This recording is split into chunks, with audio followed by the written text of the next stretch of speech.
Moving the goalposts. It's brutal how French football's hijab ban is affecting Muslim women. Welcome to Moving the Goalposts, The Guardian's new and free women's football newsletter. Here's an extract from this week's edition. To receive the full version once a week, just pop your email in below.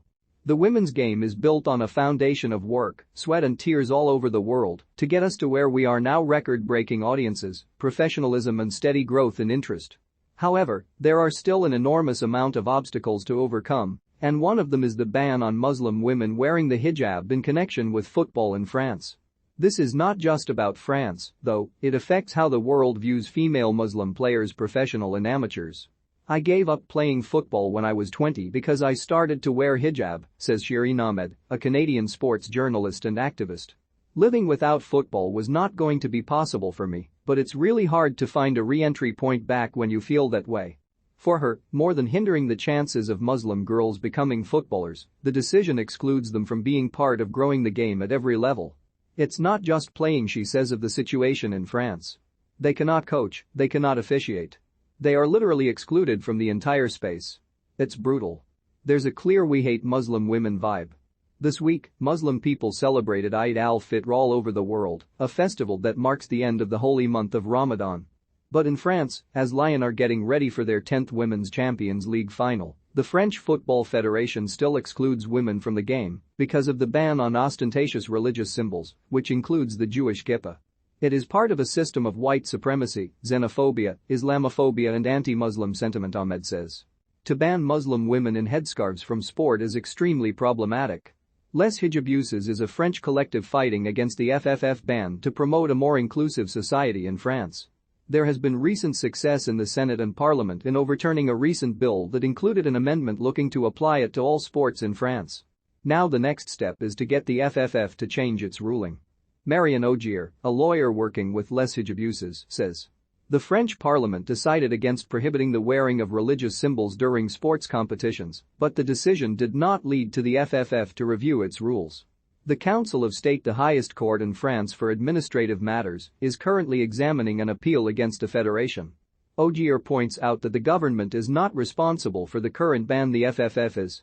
Les Hijabuses expect a decision on the matter by the end of the year. Feels that the FFF subjects participants in football competitions to a principle of neutrality, and it does seem to show that the people making the decisions are not familiar with the needs, choices and desires of those they want to save. The matter goes beyond the right to play football and whether to wear a hijab or not. It also goes beyond the Muslim communities in France. Ahmed says, siloing Muslim women is a problem. We have the same struggle. They are my sisters, whether they wear a bikini, a burkini or a burqa. I will advocate for their inclusion in football. Women should have a place, and they should have the option and the right to participate. A ban for the hijab means that there is no sense of true belonging for Muslim women. Football is truly a world language, and it's a vehicle for inclusion for so many people, Ahmed says. So why on earth would we exclude certain people? She says that a diverse setup when decisions are made is key to moving forward. Muslim women are not all monolithic, we're not all the same. I think the most important thing is to actually include Muslim women in the discussion. Road Down Under, we're getting closer and closer to knowing the 32 teams that will fight for the World Cup in Australia and New Zealand next year. 4 teams from the 2022 Women's Africa Cup of Nations in Morocco, taking place in July, will secure their tickets, and now we know the groups. Morocco, the hosts, are joined by Burkina Faso, Senegal and Uganda in Group A. Cameroon, Zambia, Tunisia, and Togo are in Group B, and the 11-time champions Nigeria join South Africa, Burundi, and Botswana in Group C. Fans for the women's game. The Football Supporters Association has launched its women's game strategy to give fans a say on the development of the women's game. Its mission is to develop women's football while ensuring that supporters participate in decision-making processes and push for positive change.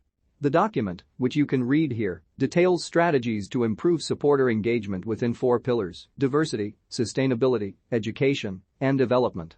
A more inclusive football. Brockwell United, a grassroots South London side also known as the Swans, continue their efforts to make football more inclusive towards women and non-binary players. This week they released their new kits designed by the illustrator Donatella Esposito, she/her, with a style that reminds us of 1990s classic kits. BUFC's chair, Ellie Levitt, she/her, says, as we see interest in women's football at the national and local level continue to grow, we hope moments like the Women's Euros tournament will inspire the next generation of women and non-binary people to see this as a sport for them. We will be waiting with open arms. Take a look at the kits on the Instagram page. Got a question for our writers or want to suggest a topic to cover? Get in touch by emailing moving.goalposts@theguardian.com.